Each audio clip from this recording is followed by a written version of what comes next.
नमस्कार दोस्तों, उत्तर प्रदेश से बड़ी खबर सामने आ रही है। अखिलेश यादव ने योगी आदित्यनाथ पर सीधा हमला बोला है। अखिलेश यादव ने भारी मन से कहा कि हिंदू धर्म के पूज्य शंकराचार्य अविमुक्तेश्वरानंद को षड्यंत्र करके योगी आदित्यनाथ का प्रशासन फंसा रहा है। अखिलेश यादव ने अपनी जिंदगी की एक गलती को कबूल किया। हमने कभी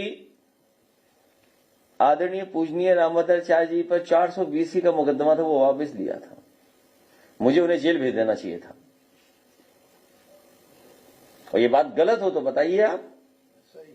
ठीक है, कभी कभी विचारों को लेकर के कुछ झगड़े हो जाते हैं, लेकिन अब इस सीमा पर चले जाएंगे कि आप आरोप लगा करके इस तरह का घटिया आरोप लगवाएंगे। आप रामभद्राचार्य का शिष्य जो आरोप लगाकर शंकराचार्य का अपमान कर रहा है, उन्हें षड्यंत्र में फंसा रहा है, उनके ऊपर यौन हिंसा की आरोप लगा रहा है। हमने अपने शासनकाल में रामभद्राचार्य का एक मुकदमा जो 420 में दर्ज था, उसको हमने वापस ले लिया। आज हमें इस बात का पछतावा है कि रामभद्राचार्य को उस वक्त हमें जेल में डाल देना चाहिए। जिस प्रकार की नीचता की हरकत करते हुए यह नजर आ रहे हैं, और अगर इनका शिष्य हुआ है इस प्रकार की हरकत हमारे पूज्य शंकराचार्य के साथ कर रहा है, तो वह बिल्कुल निंदनीय है। शंकराचार्य अविमुक्तेश्वरानंद ने साफ कहा है कि हम सच के रास्ते पर हैं। मुझे किसी बात से डरने की जरूरत नहीं है, मगर मैं गौ माता और गौकसी करने वालों से समझौता नहीं करूंगा। इसके लिए मुझे जो भी कीमत चुकानी पड़ेगी वह मुझे मंजूर है। शंकराचार्य ने कहा कि हमें हजारों करोड़ का ऑफर आता है कि आप इस रास्ते से हट जाइए, आप गौकसी की बात करना बंद कर दीजिए,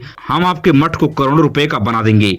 मगर शंकराचार्य ने इस बात से साफ इनकार कर दिया कि हम इस बात से समझौता नहीं कर सकते हैं। जी महाराज। हिंदू पार्टी ये सब अब खत्म हो चुका है। सारा ढोंग एकदम नष्ट हो चुका है। सब जितनी गायें इनके समय में काटी गई हैं, कभी नहीं काटी गई। जितना संतों का अपमान इनके समय में हुआ है, इतना कभी नहीं हुआ। धारी होके अपने आप को मानते हो, योगी सन्यासी कहते हो, और तुम जो है मांस का व्यापारी निकल गए।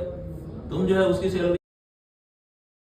आपको बता दें कि शंकराचार्य योगी आदित्यनाथ को हमेशा घेरते रहते हैं कि तुम गेरुआ वस्त्र पहनकर योगी बने हो, मुख्यमंत्री बने बैठे हो, मगर सरकार के संरक्षण में जिस प्रकार से गौकसी की कंपनियां चल रही हैं और उत्तर प्रदेश पूरे देश में मांस सप्लाई करने का नंबर 1 पे आ गया है, यह किस प्रकार का काम तुम गेरुआ वस्त्र पहनकर मुख्यमंत्री बन के बैठे हो और इस प्रकार का कुकृत्य कर रहे हो।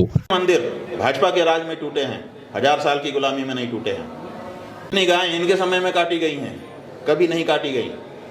कयास लगाया जा रहा कि शंकराचार्य के इस तीखे प्रहार की वजह से भारतीय जनता पार्टी पूरी तरह से बौखलाई हुई थी, इसलिए इस प्रकार की चीप हरकत करने की कोशिश की गई है। अब आप खुद ही समझ सकते हैं कि जो पार्टी हिंदुत्व से चलती है, जिसके ऊपर हिंदुत्व का ठप्पा है, अगर उसके ऊपर गौकसी का आरोप अगर कोई भी शंकराचार्य लगा रहा है, तो वह किस प्रकार से वह पार्टी उस शंकराचार्य को बर्दाश्त करेगी। इसी में सबसे बड़ा खेल है। आपकी क्या राय है, आप कमेंट में टाइप करके जरूर बताएं। वहीं पर यूजीसी के मुद्दे पर बड़े स्तर पर विरोध बढ़ता जा रहा है। आज लखनऊ के परिवर्तन चौक पर सवर्ण समाज ने नारा लगाया कि योगी तुमसे बैर नहीं और मोदी तुमसे खैर नहीं। इस नारे का बहुत बड़े पैमाने पर कई अलग मायने निकाले जा रहे हैं, मगर यूजीसी के मुद्दे पर योगी आदित्यनाथ भी कोई क्लियर स्टैंड नहीं ले पाए हैं, न ही कोई जवाब दे पाए हैं, न ही यूजीसी का वह विरोध कर पाए हैं। मगर सवर्ण समाज योगी आदित्यनाथ के साथ खड़ा रहने का एहसास दिला रहा है।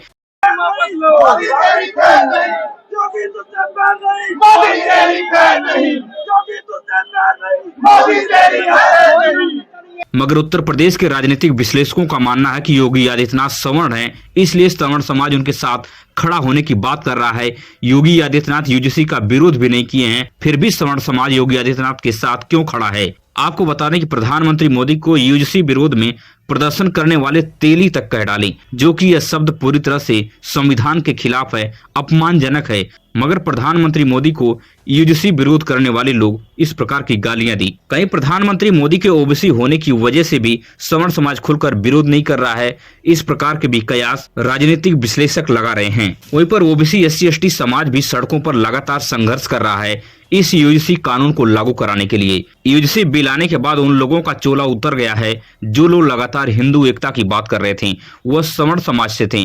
मगर आज जब ओबीसी को इस बिल में शामिल कर लिया गया है, ओबीसी के हक और अधिकार दिए जा रहे हैं, ओबीसी को सुरक्षा दी जा रही है, तब यही सवर्ण समाज क्यों इनका खुलकर विरोध कर रहा है।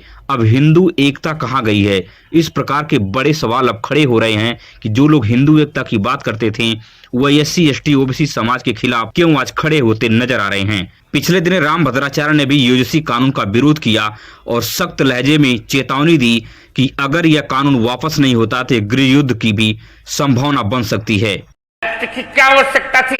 यूजीसी एक्ट की क्या आवश्यकता थी? यहाँ क्यों भेदभाव किया जा रहा है? ये सफल नहीं होगा। क्या नहीं वापस होगी तो भी वापस होगा ही।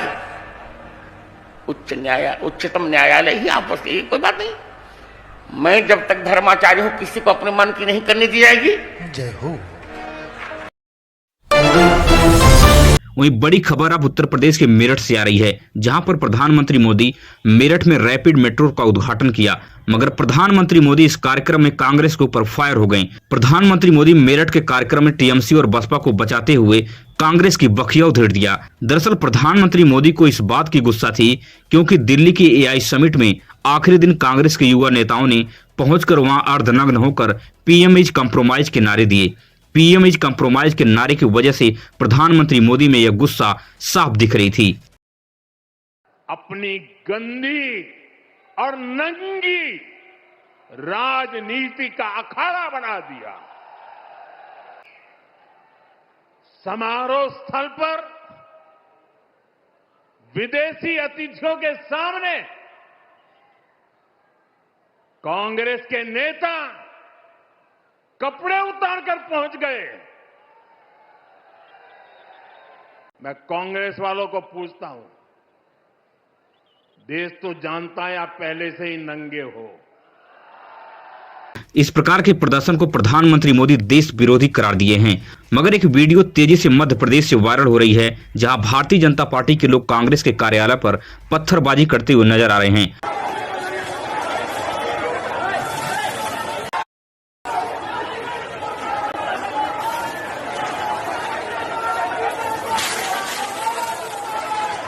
मगर भारतीय जनता पार्टी की कार्यकर्ता जो हरकत करते हुए नजर आ रहे हैं, प्रधानमंत्री मोदी इसके ऊपर कुछ भी नहीं बोल सकते हैं। आपको बता दूं कि प्रधानमंत्री मोदी का इकोसिस्टम पेगासस जैसे सॉफ्टवेयर का प्रयोग करके विपक्षी नेताओं और पत्रकारों की जासूसी कराई थी। यह बहुत दिन की बात अभी नहीं है, मगर इस पर भी प्रधानमंत्री मोदी कोई भी जवाब नहीं दिए। मगर जब Congress Bharat America trade deal के मुद्दे को लेकर पीएम इज कंप्रोमाइज के नारे लगाए और किसानों की बर्बादी करने के लिए जिस प्रकार की डील की गई है, इसको लेकर मुखरता से प्रदर्शन किया, तो इस बात को अब देश विरोधी बताते हुए प्रधानमंत्री मोदी नजर आ रहे हैं। वहीं कांग्रेस नेत्री प्रियंका गांधी ने प्रधानमंत्री मोदी पर सीधा निशाना साधा है। प्रियंका गांधी ने साफ कहा कि प्रधानमंत्री मोदी जब से सत्ता में आए हैं वह अपने ही पीड़ा को लेकर परेशान रहते हैं। जहां जाते हैं वहां बस एक ही राग अलापते हैं, कांग्रेस ने मुझे इतने किलो गाली दी। प्रियंका गांधी ने तेरे नाम फिल्म की कहानी बताकर प्रधानमंत्री मोदी की नौटंकी को पूरी तरह से एक्सपोज करके रख दिया है। मोदी जी का तो आप पूछिए ही मत। मोदी जी का क्या कहना, देश के पहले ऐसे प्रधानमंत्री हैं जो परमानेंट अपनी ही पीड़ा में परेशान रहते हैं।